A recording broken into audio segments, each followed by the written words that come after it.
2022 ഓഗസ്റ്റിന് വന്ന കോടതി വിധി പ്രകാരമാണ് ഈ BIS ഇന്ത്യയിൽ ഇംപ്ലിമെൻറ്റ് ചെയ്യുന്നത്.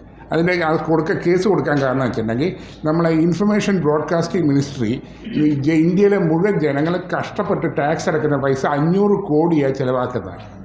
അപ്പോൾ അവരോട് ഹൈക്കോടതി ഓർഡർ ഇട്ട് 160 കോടി ചിലവാക്കി ജനങ്ങളെ ഈ മസാലപ്പൊടിയിലെ കീടനാശിനിയും കറുവപ്പട്ടയും ഡ്യൂപ്ലിക്കേറ്റിലെ വിഷവും കാണിക്കണമെന്ന് പറഞ്ഞു.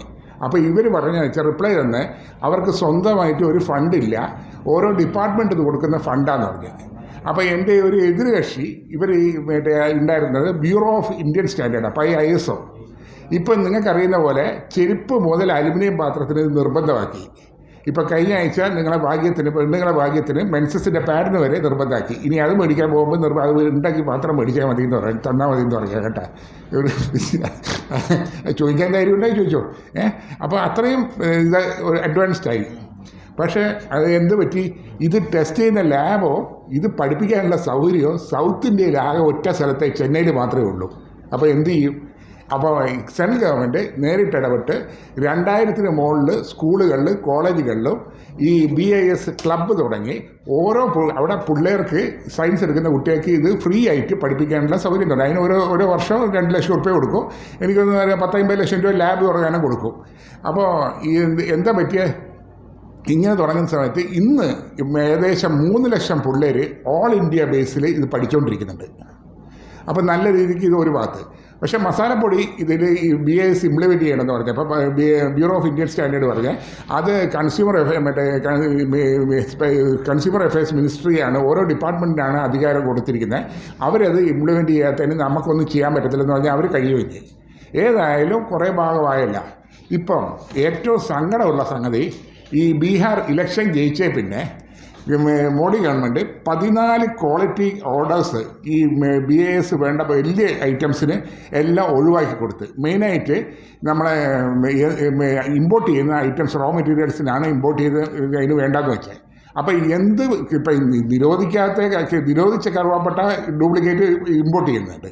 ഇതിൻ്റെ കൂടെ തന്നെ ഇവരിപ്പോൾ BIS നിർബന്ധമാക്കിയ ഫോറിൻ ഇമ്പോർട്ട് ചെയ്ത പല റോ മെറ്റീരിയൽസ്, പ്രത്യേകിച്ച് നിങ്ങൾക്കറിയാം ചൈനയിൽ നിന്നൊക്കെ വരുന്ന സാധനത്തിന് സബ്സ്റ്റാൻഡേർഡ് എന്ന് പറയാൻ പറ്റില്ല, തീരെ ഒരാഴ്ച ഉപയോഗിച്ചിട്ട് കളയേണ്ട രീതിക്കുള്ള സാധനങ്ങൾ കിടക്കുന്നുണ്ട്. അതിനൊക്കെ ഇവർ BIS ഒഴിവാക്കി ഇമ്പോർട്ട് ചെയ്തിട്ട് BISൻ്റെ ഗുണം ഇന്ത്യയിൽ ഏകദേശം ഇല്ലാതാക്കുന്ന രീതിക്കാണ് ഇപ്പം കൊണ്ടുവന്നിരിക്കുന്നത്.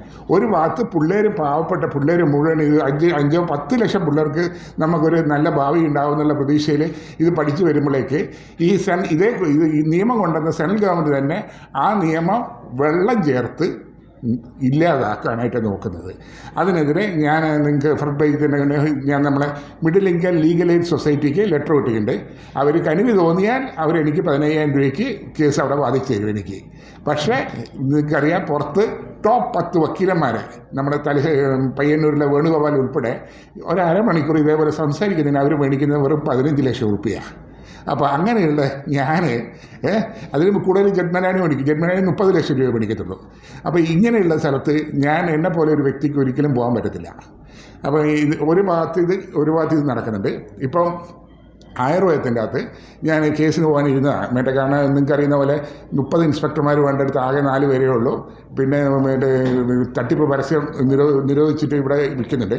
പക്ഷേ എനിക്ക് അതിൻ്റെ ഇടയ്ക്ക് ഒരു ലെറ്റർ വന്ന് സെയിങ് ദാറ്റ് ഒരു 3 പേരെയും കൂടി എടുത്തിട്ടുണ്ട്. മൊത്തം 7 പേരായി. പിന്നെ ഇവർ ഒരു 19 കമ്പനിക്കെതിരെ തട്ടിപ്പ് പരസ്യത്തിന് കേസെടുത്ത്. അപ്പോൾ ഇങ്ങനെ ഒരു ചെറിയ അണക്കം അവിടെ നിന്ന് വന്നു കഴിഞ്ഞാൽ എനിക്ക് ഹൈക്കോടതി പോകാൻ പറ്റത്തില്ല. എന്താ അറിയാം, ഹൈക്കോടതി ചോദിച്ചില്ല, അവരെന്തെങ്കിലും ചെയ്തല്ലോ ചോദിക്കും. അവിടെ തെളിവാണ് വേണ്ടേ. ഞാനൊരു 3 വർഷം മുമ്പേ ഇതേപോലെ ആയുർവേദ ഇൻസ്പെക്ടർമാരെ എടുക്കാത്തതിന് കേസിന് പോയതാണ്. അപ്പോൾ അന്ന് ജഡ്ജി എൻ്റെ വക്കീലിൻ്റെ അടുത്ത് പെട്ടെന്ന് ചൂടാവുക, ഈ കേസ് കൊടുത്ത അയാളെ പിള്ളേരാരും PSC ചെയ്തിട്ടില്ല, പിന്നെ ഇയാൾക്ക് എന്താ ഇത്ര ചൂടുന്നത്? കാരണം നിങ്ങൾക്ക് ഊഹിക്കാനേ ഉള്ളൂ, ജഡ്ജിക്ക് വലിയ തുക ഈ ആയുർവേദ കമ്പനിക്കാർ ഓഫർ ചെയ്തിട്ടുണ്ടാവും. അപ്പോൾ ജഡ്ജി ചൂടായി. അപ്പം ഞാൻ പറഞ്ഞ് ഇത് കേൾക്കുന്ന ജഡ്ജിക്ക് അതിൻ്റെ ഹെഡിങ് പബ്ലിക് ഇൻട്രസ്റ്റ് ലിറ്റിഗേഷൻ്റെ അർത്ഥം അറിയത്തില്ലെങ്കിൽ നമുക്ക് ആ കേസ് ജയിക്കാൻ പറ്റത്തില്ല, വിട്ടേക്കാൻ പറഞ്ഞിട്ട് ഞാൻ വിടുകയോ ചെയ്തതാണ്. അപ്പോൾ അത്രയും മറ്റേ ചില ജഡ്ജിമാർക്ക് വരെ നമുക്ക് ഒരു സ്വാധീനിക്കാൻ ശക്തിയുണ്ട്. ഒരു എക്സാമ്പിൾ ഞാൻ പറയാം. നമ്മൾ റിലയൻസിനെതിരെ ഞാൻ കേസ് കൊടുത്തായിരുന്നു. 9 വർഷം മുമ്പേ കൊടുത്ത കേസ്, കറുവാപ്പട്ടയ്ക്ക് ഗ്യാസ് വിറ്റ കേസ്. അവർ 9 വർഷം ആ കേസ് നീട്ടിക്കൊണ്ടുപോയി. അപ്പോൾ കേസ് കൊടുത്ത വക്കീൽ മരിച്ചിട്ട് ഇപ്പോൾ 5 വർഷമായി. അയാൾ എൻ്റെ അടുത്ത് പറഞ്ഞ ഒരു വാക്ക് പറഞ്ഞ് 6 മാസം കൊണ്ട് ഫുഡ് ആയതുകൊണ്ട് എന്തായാലും ജയിക്കുമെന്ന് പറഞ്ഞ് തീരുമാനമാകുമെന്ന് പറഞ്ഞ്. തീരുമാനം അയാളുടെ മരണം മാത്രമേ ഉള്ളൂ. അയാൾ 5 വർഷം മുമ്പേ മരിച്ച അയാൾ പോയി. എന്നിട്ട് ഞാൻ കേസ് ജയിച്ച് ഒരു 6 മാസം മുമ്പേ അത് ഇംപ്ലിമെൻറ്റ് ചെയ്യാനായിട്ട് കേരള സർക്കാർ കൂട്ടില്ല. ഇപ്പോൾ രണ്ടാമത് കണ്ടക്ടർ കോർട്ട് കൊടുത്തിട്ടുണ്ട്. അതിനെതിരെ ഇന്ന് അടുത്ത ആഴ്ച രണ്ടാമത് കേസ് കിടക്കുന്നുണ്ട്. ഇപ്പോൾ ഇതിൻ്റെ അകത്ത് നിങ്ങൾക്ക് എന്തെങ്കിലും ഡൗട്ട്സ് ഉണ്ടെങ്കിൽ ചോദിച്ചോ. കമ്പ്യൂട്ടറിൻ്റെ ഫീൽഡ് വരെ ഇപ്പോൾ ആളെ എടുക്കാത്ത ഒരു സിറ്റുവേഷൻ വന്നിട്ടുണ്ട്. മിക്കവാറും എഞ്ചിനീയറിംഗ് പാസ്സായ പിള്ളേർക്കെല്ലാം ഇത് വിഷമാണ്. അപ്പോൾ ഇപ്പോൾ ഗുജറാത്തിൽ നിന്ന് വന്ന ലെറ്ററിൻ്റെ അകത്ത് വളരെ വ്യക്തമായിട്ട് പറയുന്നുണ്ട്, എല്ലാ എഞ്ചിനീയറിംഗ് കോളേജിനെയും ഇത് പഠിപ്പിക്കാനായിട്ട് നിർബന്ധമാക്കിയിട്ടുണ്ട്. Kannur Kerala ministry of education ഇത് നിർബന്ധമാക്കിയിട്ടുണ്ട്. അതിൻ്റെ കൂടെ തന്നെ നിങ്ങൾക്ക് ഒരു സന്തോഷ വാർത്ത എന്ന് വെച്ചാൽ കണ്ണൂർ യൂണിവേഴ്സിറ്റിയിലെ മുഴുവൻ കോളേജുകളിലും ഇത് പഠിപ്പിക്കാനായിട്ട് നിർബന്ധം പറഞ്ഞിട്ടുണ്ട്. അതിൻ്റെ ലെറ്റർ കണ്ണൂർ യൂണിവേഴ്സിറ്റി തന്നെ അയച്ചിട്ടുണ്ട്. പിന്നെ ഇപ്പോൾ കൺസ്യൂമർ ഐറ്റംസിന് ഇത് നിർബന്ധമാക്കിയിട്ടുണ്ട്. പക്ഷേ അവർക്ക് ആർക്കും അതിനെപ്പറ്റി അറിയത്തില്ല. അപ്പോൾ ഇതിന് പരസ്യം കൊടുക്കാൻ പറ്റാത്തതുകൊണ്ട് ജനങ്ങൾ ഇതിനെപ്പറ്റി വലിയ വ്യക്തമായിട്ട് ഇതിനെപ്പറ്റി അറിയാത്തതുകൊണ്ടാണ് ചെയ്യുന്നത്. എനിക്ക് ആകെയുള്ള മോക്ക് അതാ ജോലി അവിടെ UK. അവിടെ ഡബിൾ പോസ്റ്റുലേഷൻ ആണ്. ഇവിടുത്തെ പോലെ ഡിഗ്രി കൊണ്ട് ഇത് പഠിക്കാൻ പറ്റത്തില്ല. അവിടെ അവർക്ക് ഒരു മാസം കിട്ടുന്ന 10 ലക്ഷം രൂപ. അതേ പോസ്റ്റിൽ ഖത്തർ ഗ്യാസിലാക്ക് 25 ലക്ഷം രൂപ. എന്നെ വിളിക്കുമോ? എങ്ങനെ എൻ്റെ പുന്നാര മോള് വിളിക്കുന്ന ഒരു മാസമേ വിളിക്കത്തുള്ളൂ. അവർക്ക് ഈ കോടികളുടെ മെഷീനറി ഓഡിറ്റ് ചെയ്യണം. അപ്പോൾ ഇവർക്ക് ഭയങ്കര ടെൻഷനാണ്. പപ്പ എനിക്ക് ഭയങ്കര ടെൻഷനാണ്, എനിക്ക് ഉറങ്ങാൻ പറ്റുന്നില്ല. എനിക്ക് 160 മസാലപ്പൊടിയിനകത്ത് കീടനാശിനി ചെക്ക് ചെയ്തായിരുന്നു ഒരു 3 വർഷം മുമ്പേ.